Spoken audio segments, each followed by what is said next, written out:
There's a reason why people call Sophie Cunningham MAGA Barbie, and people are starting to fill the arenas to watch her and Caitlin Clark. She's not apologizing for saying that there should be no men in this woman's sport. It's caused an absolute crisis, and people are losing their mind. Photo of Brittney Griner with a full beard after being released from a Russian prison. The WNBA's Brittney Griner is a man. Brittney Griner files for divorce from wife. That's not a woman. That's not a female. That's not even a trans person. That is a man. Every player should be subjected to a DNA test to prove that they're women. Brittney Griner is, in fact, a man. Here at Fast Break WNBA, welcome. I'm back with yet another fascinating and thrilling video of Brittney Griner has been discussed in our earlier videos, but this one is entirely different and even more captivating. We're going to get into a debate. Topic has generated a lot of conversation among WNBA fans, including Sophie Cunningham's response, Benny Johnson's remarks, and the most recent events pertaining to this tale. There is a lot to unpack, so be sure to watch until the very end.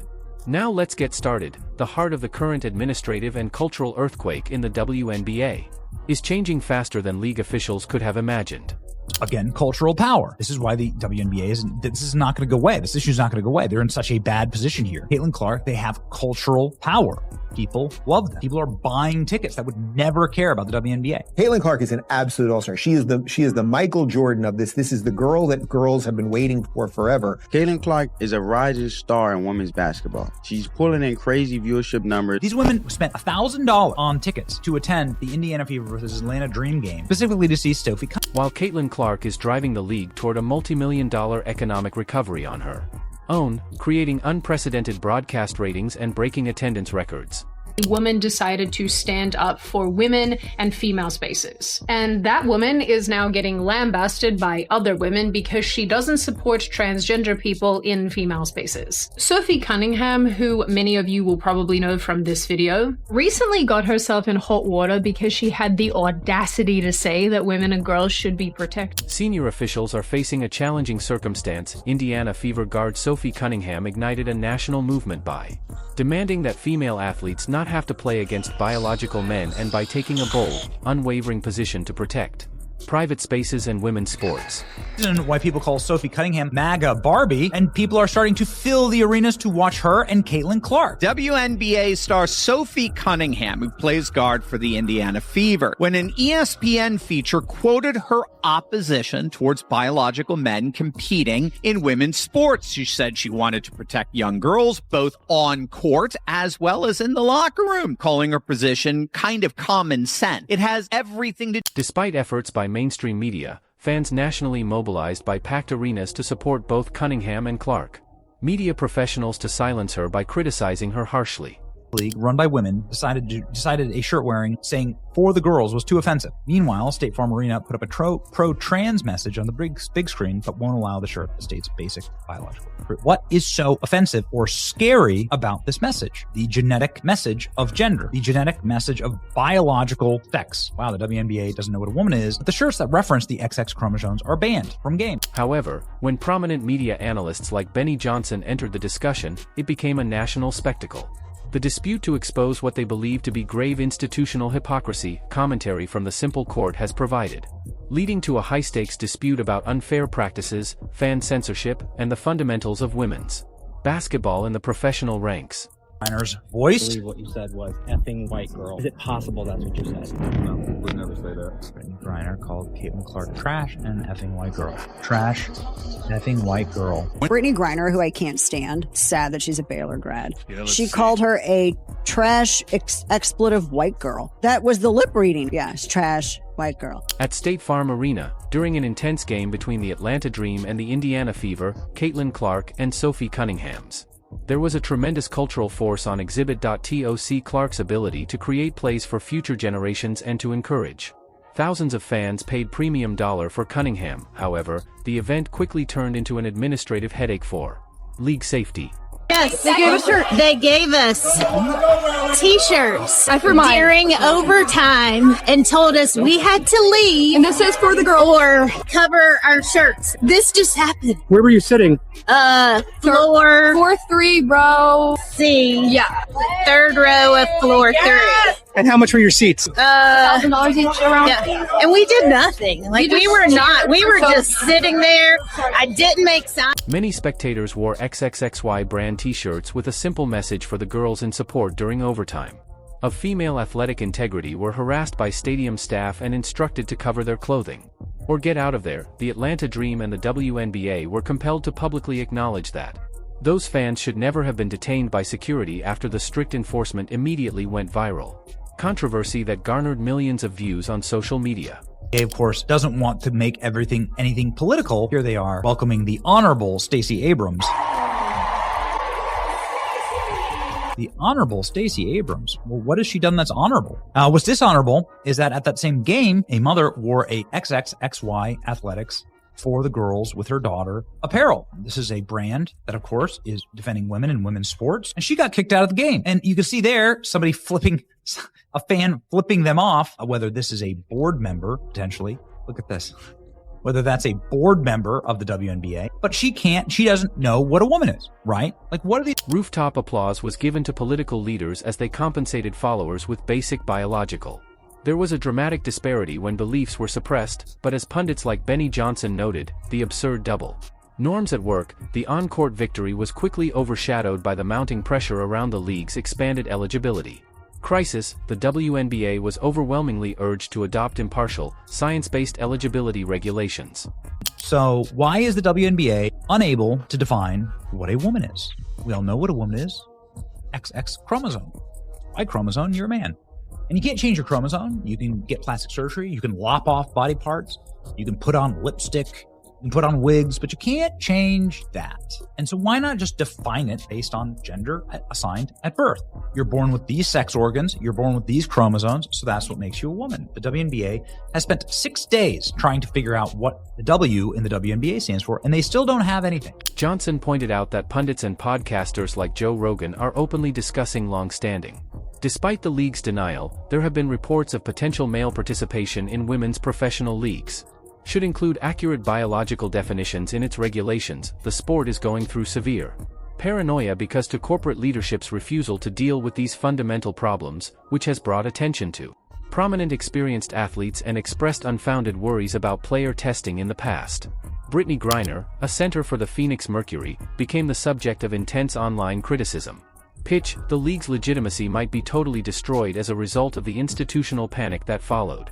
Reason why people call Sophie Cunningham MAGA Barbie, and people are starting to fill the arenas to watch her and Caitlin Clark. She's not apologizing for saying that there should be no men in this woman's sport. It's caused an absolute crisis, and people are losing their minds. Photo of Brittney Griner, a full beard after being released from a Russian prison. The WNBA's Brittney Griner is a man. Brittney Griner files for divorce from wife. That's not a woman. That's not a female. That's not even a trans person. That is a man. Every player should be subjected to a DNA test to prove that they're women. Brittney Griner is, in fact, a man. The intense public scrutiny on Phoenix Mercury center Brittney Griner shows how much the public's trust has been damaged by the WNBA's administrative ambiguity.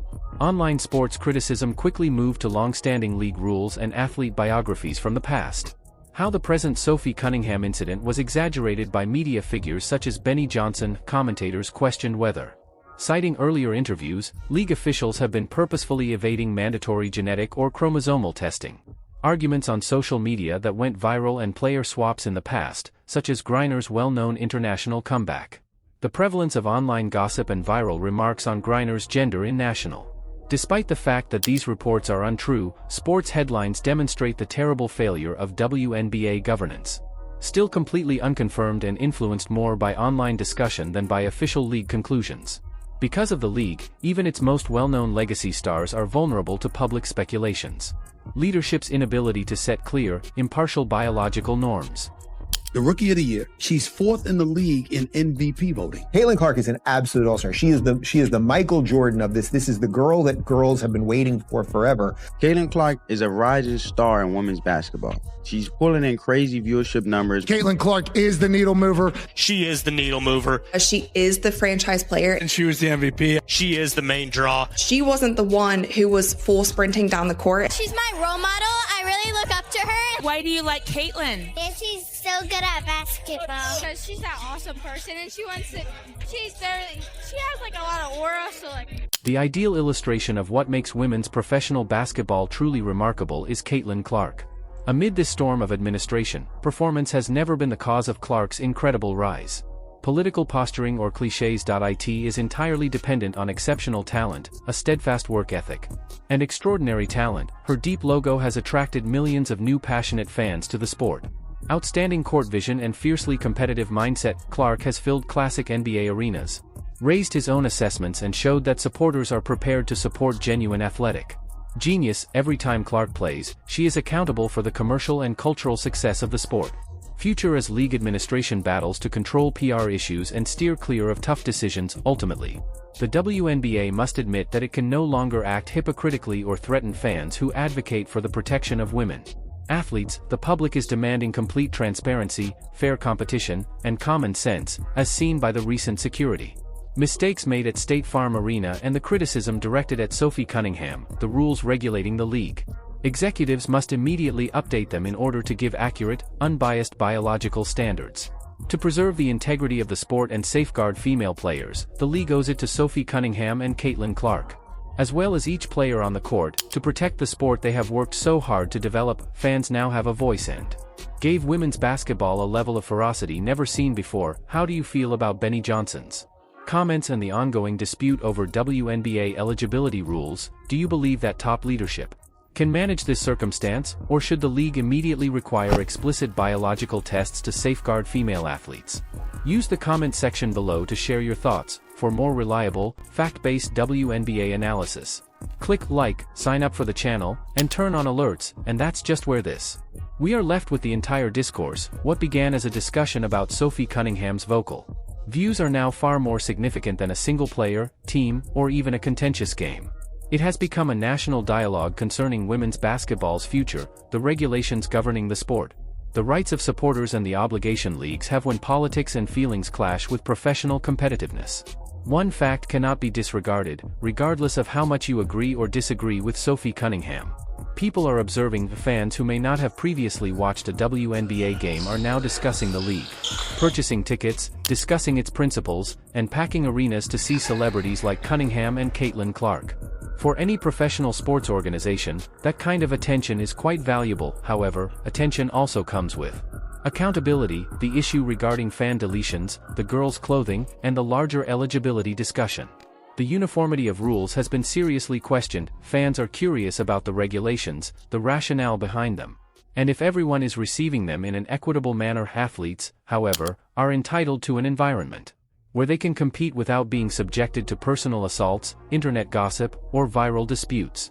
This is the point at which the conversation about Brittney Griner must be handled with caution. There are a lot of claims going around online about Griner, but social media rumors, manipulated photos, viral posts, and comments are not the same as confirmed proof. Without solid proof, the claims shouldn't be offered as proven truths.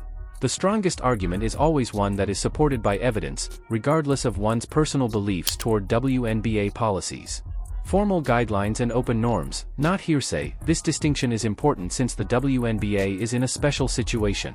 Throughout its past, women's basketball has received a great deal of attention thanks to Caitlin Clark. Her range of fire, her talent to pass, her competitive spirit, and her ability to connect with younger fans have made her one of the most names in the sport. Additionally, when a player gains that level of influence, everything around her becomes enhanced. Every game receives increased attention, more people click on each controversy, any statement has the potential to make headlines.